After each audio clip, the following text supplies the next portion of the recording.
So, ayan na po yung finished product natin. Ayan na yung pang eating portion. Pasensya na ang ingay ng mga alaga ko. So, ayan. Hello po, good morning mga OFW, mga hindi rin OFW, at mga nandito po rin sa Pilipinas. Shout out po sa lahat ng mga OFW at mga nandito rin sa Pilipinas.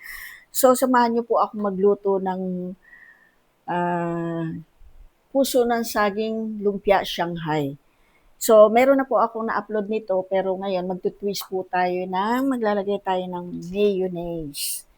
At saka dati walang likom ki, ngayon maglalagay tayo ng likom ki. Ayan. So, pakita ko sa inyo mga ingredients na gagamitin natin.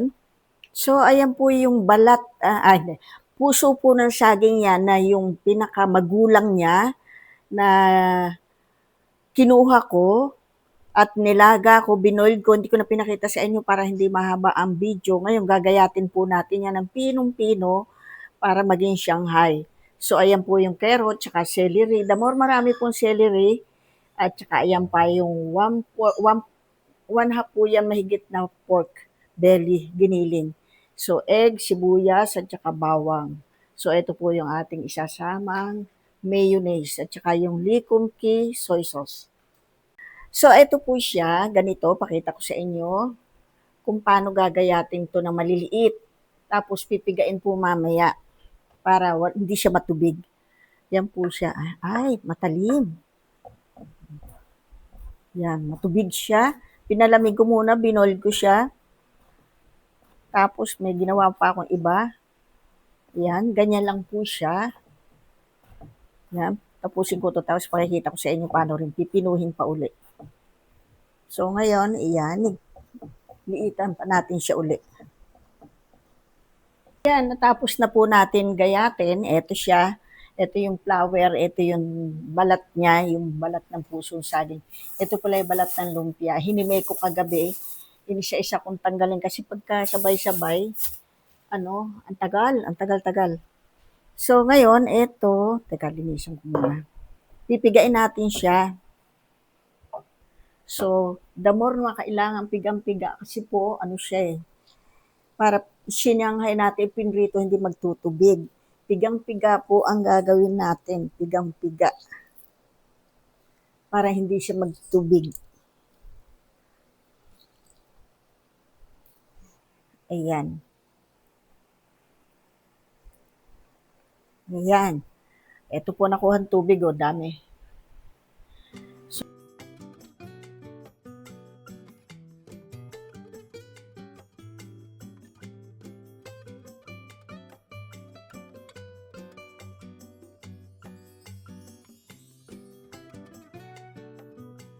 patay ko. Ayun, napatay ko nga. Hindi ko nararamang kung maririnig niya yung boses ko. Ayan. Inopen ko na. Bango na. So, yung bawang po, ito. Yan. Lagyan na natin si bawang sibuyas para bumango siya lalo. Yan. Lagyan natin ang konting asin. Ito bagong bukas, kabubukas ko lang. Ating likom kina, paborito ko talaga siya. Napakabango, napakasarap.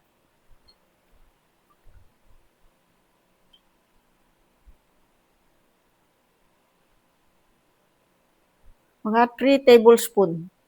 Yan. Diyos ko, ito lang, ulam na. Sa siomay, masarap din siya eh. Ayan. Kabango-bango na niya.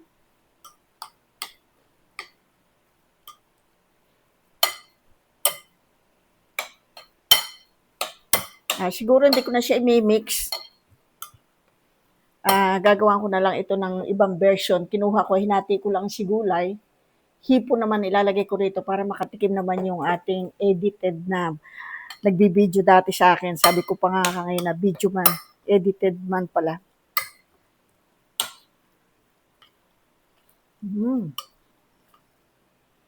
Ang bango na. Sabi ko na matatalo siya eh.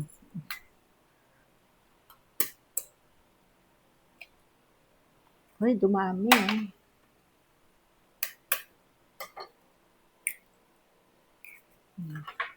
Dalawa lang muna. Parang marami, parang mailalagay ko lahat yun, ah. So, ngayon, mimix na po natin itong puso ng saging, carrots, celery. Sakto lang.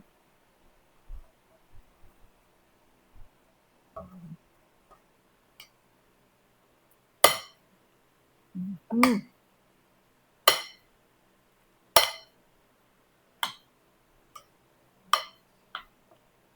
Ito po, minix na, lalagyan na po natin siya ng mayonnaise. Niligpit-ligpit ko lang muna ito. Ayan. Maglagay tayo ng kalahati nito. Kalahati. Ano ito eh? 220 ml. So, 110 ml ang ilalagay natin. Yan. Masama naman po kasi yung sumobra, lilinam na masyado. So, ito yung ate iti-twist ngayon.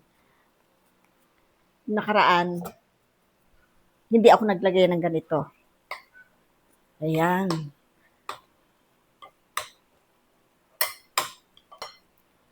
Pasensya na, hindi masyadong makita. So, malinis ang kamay ko, dahil kami naman ang kakain, pero kung kayo ay business, nasa inyo na po iyon. Naku, medyo tumigas na, nahanginan na siya.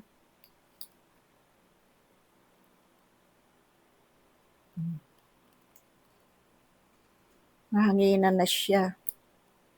Pero lalambot dyan, gawa ng basa ito eh. Lumutong-lutong na siya. Nilabas ko kasi kaagad eh. Yan. Para kay Mark. Kasi hindi sila kumakain ng meat, pork, o chicken. Vegetarian sila. So, yung sineperate ko, ayan, tagumpay. May hipon pa ako dyan. Mga 1/4 siguro na ilagay ko. Pwede na yun. Ang mahal ng hipon ngayon. Yan, lakas ko na uli. Hintayin lang natin na, ayan, medyo umiinit-init na. Malamig pa. Pero okay na yun, hindi ko natatanggalin. So, sa hipon, maglagay ako sa gilid para sabay na siya maluluto. Titikman natin. Dito naman siya, ayun. Ayan. Dito natin lalagay. So, ayan na nga po yung ating finished product. O, konti lang pinrito ko kasi sayang pagka yung hindi naubos, lalambot din. Ayan siya. O, ayan. Ayun, ang ating pinagprituhan. So, ayan po. Eating portion na po tayo. So, ngayon ito, tubig lang po. Tinamad ako magtimpla. Meron ako sa gugulaman dyan. Kaya lang tinamad na. Dami kong ginagawa. Baka mamayang gabi. Nasarap pa naman yung black gulaman ko. Tsaka yung sago makunat-kunat niluto ko isang araw. Aray, nabangga. Mainit pa eh. Kaya alam ko po ito matagal lumamig. Kasi nakaroll ito. Teka, tingnan natin yung... Ay, matabat ching-ching. Ayoko siya. Ito. Pareho rin naman. Ayan. Bibiyakin ko na siya. Ang puputulin, bibiyakin. Mainit pa talaga. Aray. Ayun. Ay. Mainit siya talaga. Kawawa naman ako dyan. Samahan niyo akong tikman. Kung kayo mapapasulin, sana kayo rin para kain tayo.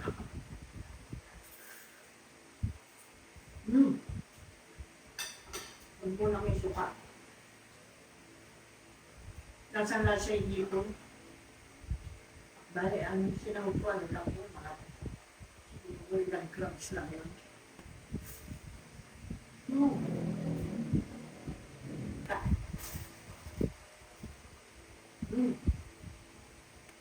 Yan, buka.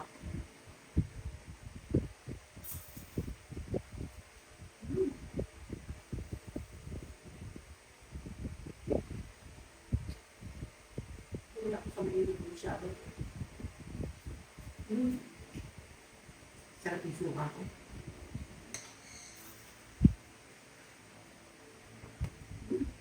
Hindi lang tayo. Kasi sa akin, hindi mo lang ito eh. Pinapapakulak ko.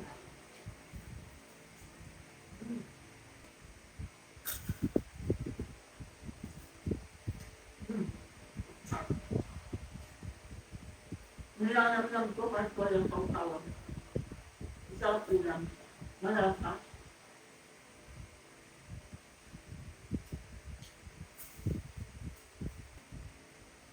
Hinihigop ko ito eh. Pinahigit kami sa mga dahil ng tulog-tulog. Sarap ito.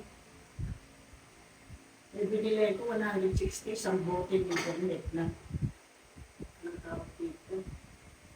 Long neck lang ito. Kung gagamba yun. Isang long.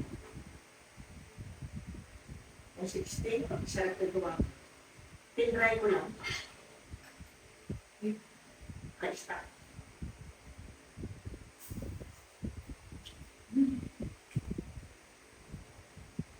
So, subukan niyo po i-try ulit ito. Napakasarap na ating puso ng saging lumpia Shanghai. May twist tayo na mayonnaise, lalo kung nagdala ang kasarapan niyo. At ano po, salamat po sa panonood ng mga vlog ko, kahit padalang. Salamat sa mga subscriber, non-subscriber, followers, non-followers. Anyway, I love you all. See you next video.